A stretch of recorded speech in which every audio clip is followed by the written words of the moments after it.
Hello students, आज मैं exercise 7.4 class 12 maths की एनसीईआरटी बुक से क्वेश्चन नंबर 21 कराऊंगी। क्वेश्चन नंबर 20 तक मैंने सारा करा दिया है। एक्सरसाइज 7.1, 2 एंड 7.3 भी मैंने पूरा सॉल्व करा दिया है। आप लोग मेरे पिछले वीडियो में जाकर सारा वीडियो देख सकते हैं। आज मैं क्वेश्चन नंबर 21 कराऊंगी। तो ये क्वेश्चन नंबर 18, 19 एंड 20 के पैटर्न पर ही बनेगा। ये जब इस तरह के फॉर्म में रहता है तो आपके बुक में दिया हुआ है फार्मूला 19,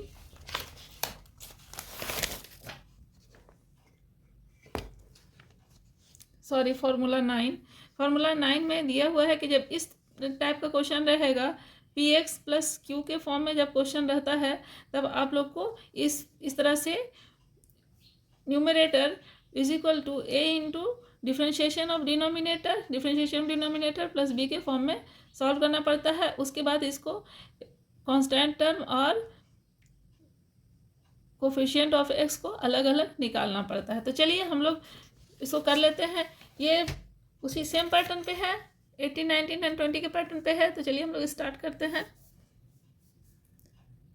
इसको न्यूमरेटर को हम लोग लेट ले लेते हैं, लेट एक्स प्लस 2। इसको चलिए हम लोग इसको लिख के बता देते हैं। Late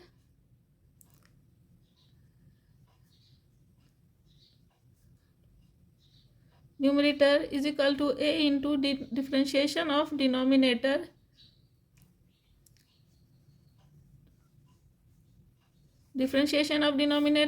plus b. इस तरह का जो भी क्वेश्चन है, ये 1 है या 2 है या 3, कुछ भी यहाँ पे रहेगा, इंटू एक्स प्लस कोई भी नंबर यहाँ पे रहेगा। फर्स्ट में एक्स रहेगा किसी भी नंबर के साथ, और प्लस कोई भी नंबर यहाँ पे रहेगा, तो इस फॉर्म में होगा सॉल्व। जब यहाँ पर यहाँ को इसको सब्स्टिट्यूशन या डिफरेंशिएशन करने के बाद ये नहीं आएगा, तब हम लोग क्वेश्चन को इस फॉर्म में ले लेना होगा।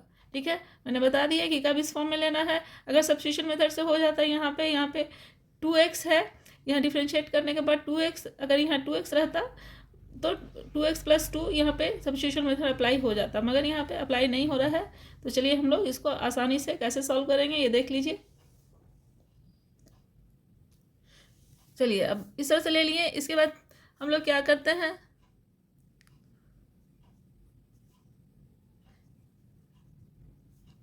इसको डिफ्रेंशिएट कर देंगे हम लोग। ये हो जाएगा 2x प्लस 2 प्लस बी, और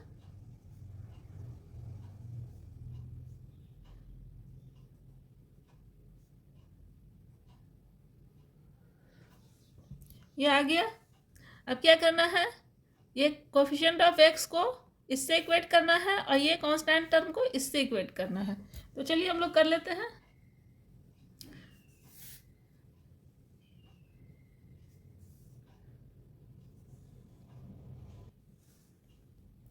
यहाँ पे लिख लीजिए इक्वेटिंग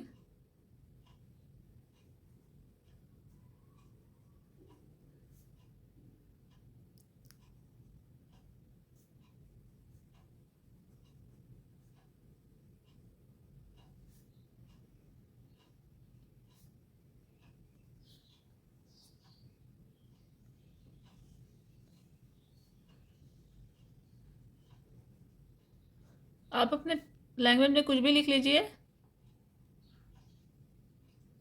ठीक है, इक्वेटिंग या कंपेयरिंग कुछ भी लिख लीजिए। उसके बाद फिर यहाँ पे आ जाइए, 2a इज इक्वल टू 1 है, और a इज इक्वल टू 1/2 आ गया हमारा।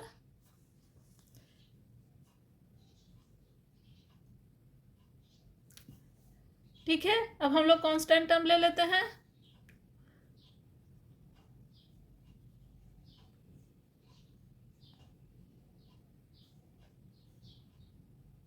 और 2 इंटू ए में वैल्यू बैठा दीजिए ए का, बी के यहाँ पे ए के जगह पर इसको बैठा दिए, plus b is equal to 2।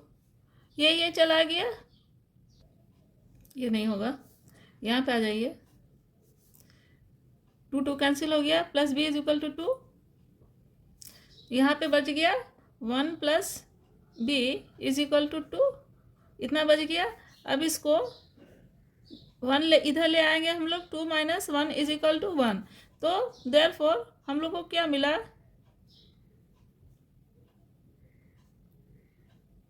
इतना मिल गया हम लोगों को।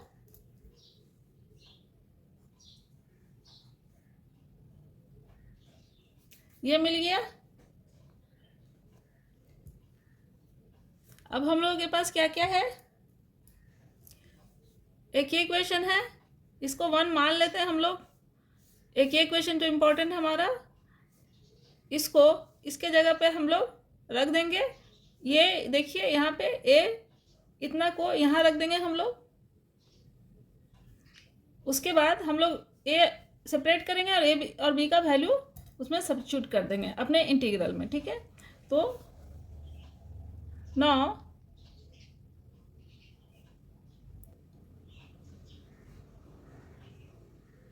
वी हैव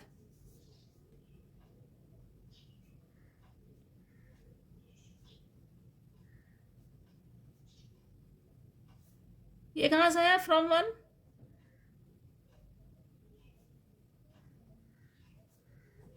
ये आया आई इक्वल टू इतना है। ये हमारा इक्वेशन नंबर 1 से आया और ये हमारा आई है, ठीक है। इंटीग्रल है हमारा जो क्वेश्चन है, और ये हमारा इक्वेशन नंबर 1 से आया यहाँ से। अब यहीं पर मेन स्टेप है,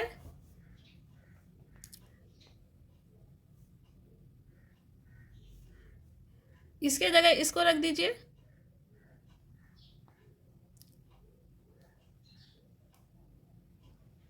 सॉरी ये नहीं है कुछ, x प्लस 2, ठीक तो था, 2x plus 2 plus b divided by, ये रख दिया ना x प्लस 2 के जगह। यहीं पे मेन कंफ्यूजन होता है, इसके जगह इसको रख देना है। तो 2x plus 2 plus b divided by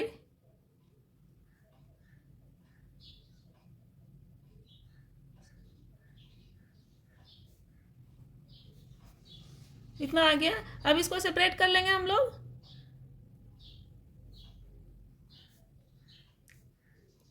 ये बाहर ले लीजिए, तो यहाँ हो जाएगा 2x प्लस 2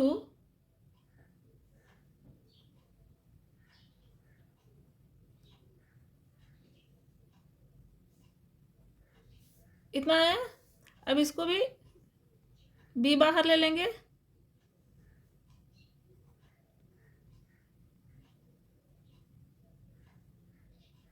ये हो गया।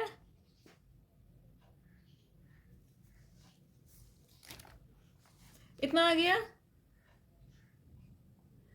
अब क्या करना है, अब a और b का वैल्यू सब्स्टिट्यूट कर दीजिए। a में कितना आया था, हाफ आया था, a में हाफ है और b में 1 है, तो हम लोग हाफ और 1 दोनों में रख देते हैं।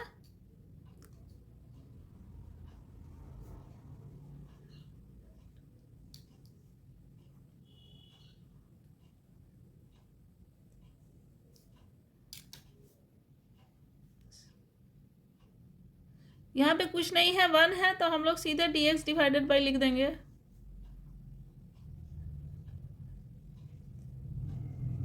इतना लिख दिए।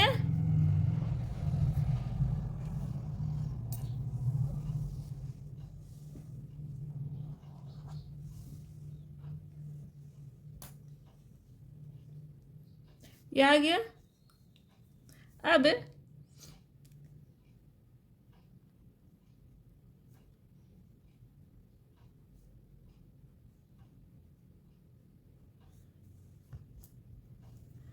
इसको हम लोग I1 मान लिए, इसको I2 मान लिए, और यहाँ पे इक्वेशन नंबर 2 दे दिए, ठीक है। इतना हो गया। अब हम लोग को I1 और I2 अलग अलग निकालना है और अपने इस इंटीग्रल में सब्स्टिट्यूट करना है, जैसे इससे पहले भी इसी तरह से सारा सम बना है। 18, 19 एंड 20 I1 I2 अलग से निकाले हैं। फर्स्ट वाला हम लोग का सब्स्टिट्यूशन मेथड से बनेगा और सेकेंड वाला हमारा कंप्लीटिंग स्क्वायर मेथड से बनेगा। तो इसमें भी हम लोग वही किए करेंगे और इससे पहले के क्वेश्चन में भी हम लोग वही किए हैं। तो चलिए हम लोग स्टार्ट करते हैं। I1 हम लोग ले लेंगे सिर्फ I1 लेना है, ए और बी का वैल्यू नहीं लेना है, सिर्फ I1 लेना है।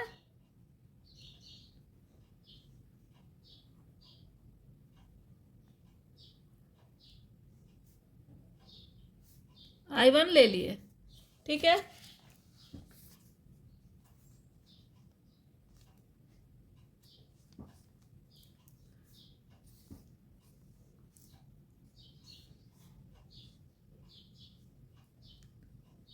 हम लोग इसको टी मानेंगे तो सब्स्टिट्यूशन मेथड अप्लाई करेंगे, इसमें टी मानेंगे तो इसको डिफ्रेंशिएट करेंगे तो इतना आ जाएगा, तो इसको ले लेते हैं लेट।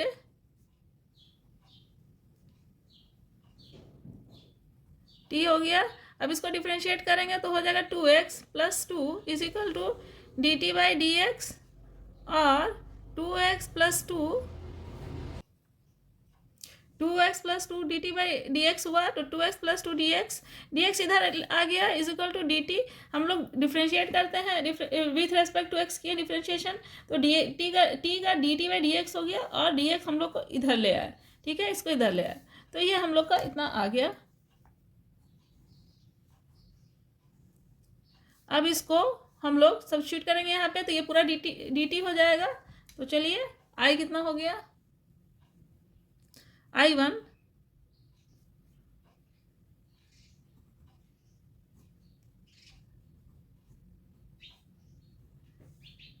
हो गया इज इक्वल टू, हम लोग इसको t to the power minus half लिख सकते हैं। अब इसको इंटीग्रेट कर लीजिए,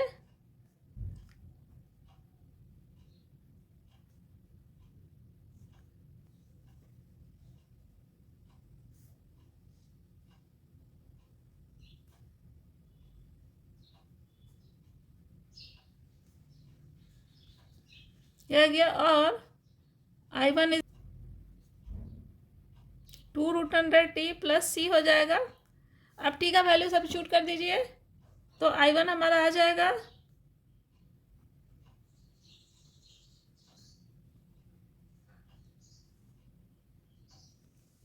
ये हो गया I1,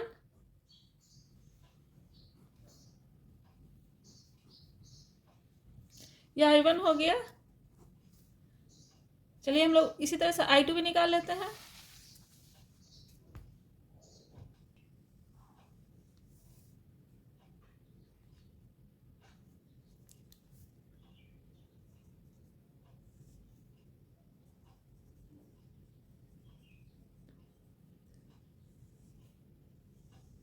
ये हमारा I2 है। अब I2 में क्या करेंगे, हम लोग कंप्लीटिंग स्क्वायर मेथड यूज करेंगे, तो इसमें ज़्यादा झमेला नहीं है, बहुत सिंपल सा है।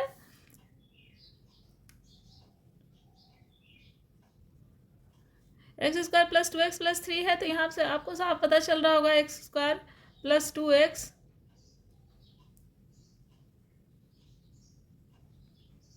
चलिए बता दूं मैं इसको, इस टर्म को हम लोग देखते हैं डिवाइडेड बाई 2 करके, 2 को डिवाइडेड बाई 2 कीजिएगा, तो ये दोनों कैंसिल हो जाएगा, तो सिर्फ यहाँ पे 1 बचेगा x। इसका मतलब हम लोग को 1 ऐड और सब्ट्रैक्ट करना है, तो यहाँ पे 3 है प्लस 1 माइनस 1 के whole square.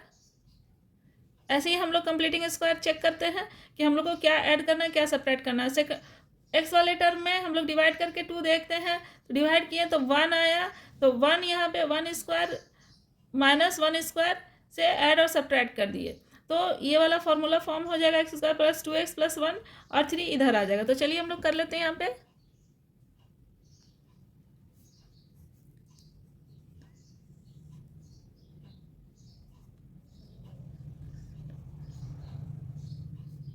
Plus 1 square minus 1 के स्क्वायर। ऐसी कंप्लीटिंग स्क्वायर मैं सारा स्टेप बता देती हूँ आपको, ताकि आप लोगों को किसी तरह कोई कंफ्यूजन ना हो, तो मैं स्टेप बाय स्टेप सारा बता देती हूँ। ऐसा ना हो कि बीच में आप लटक जाइए सोच रही कि कैसे हुआ है कैसे आया, इसलिए मैं सारा स्टेप बता देती हूँ। ये हो गया। अब इधर आ जाइए,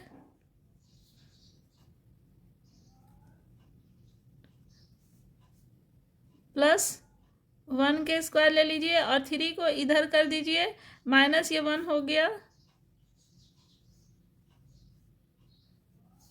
ऊपर में dx, ये इस तरह से आ गया।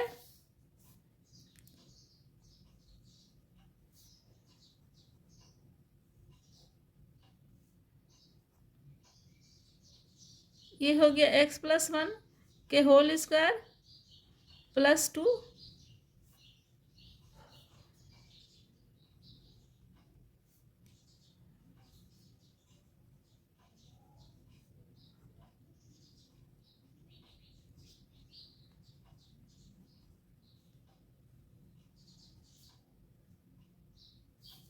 ये आ गया इस तरह से x+1 के whole square √2।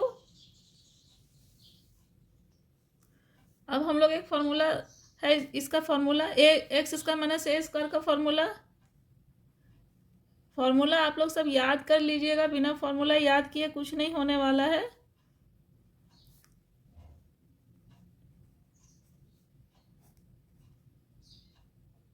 Sorry x,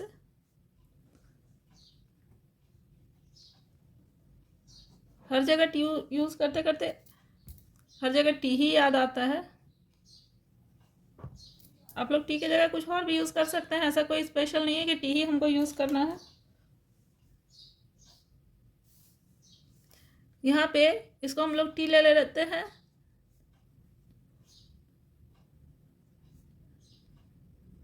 D t is equal to d x हो जाएगा।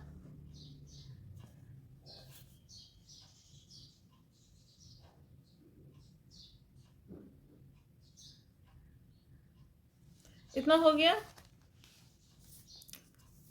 अब हमारा इंटीग्रल क्या बन जाएगा, D T divided by √t² plus √2 के होल स्क्वायर। ये हो गया। अब इस फॉर्मूला में बैठा दीजिए I2 नहीं छोड़ना है, हर जगह I2 ही है।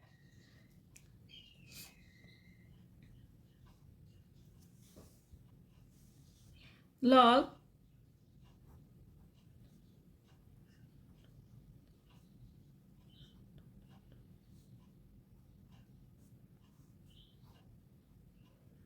प्लस सी हो गया। अब इसमें वैल्यू सब्स्टिट्यूट कर दीजिए तो क्या हो जाएगा, x+1 √x+1 के होल स्क्वायर प्लस √2 के होल स्क्वायर।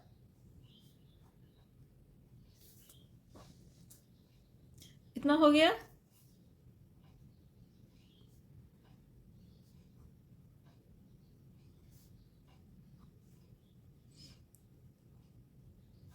अब जो हमारा इंटीग्रल था वो हम लोग लिख देंगे। ये इतना आया था, हम लोग अपने इंटीग्रल को सॉल्व किए थे, तो हम लोग का ये आया था, तो हम लोग डायरेक्ट इसको लिख सकते हैं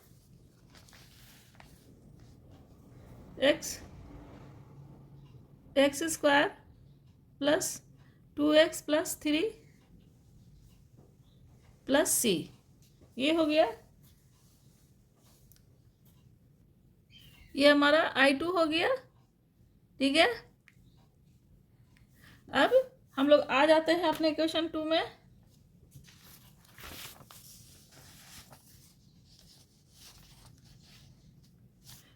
देखिए क्वेश्चन 2 I1 प्लस I2 है, तो इस इक्वेशन को हम लोग लिख लेते हैं पहले।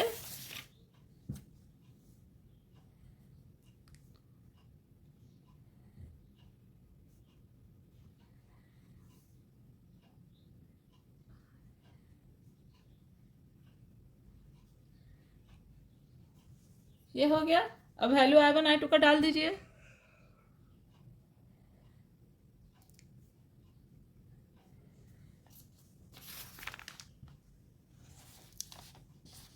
ये हमारा I1 आया था, इसको यहाँ रख देंगे हम लोग।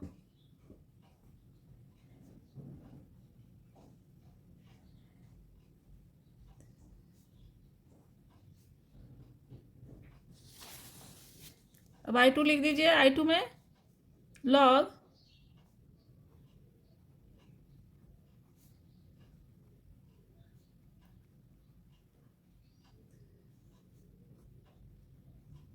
ये हो गया I2।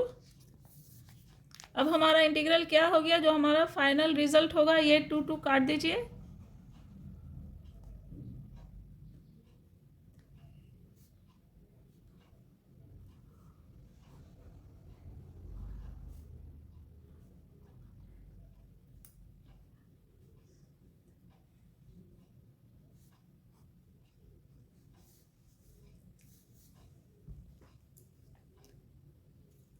यही हमारा आंसर हो गया।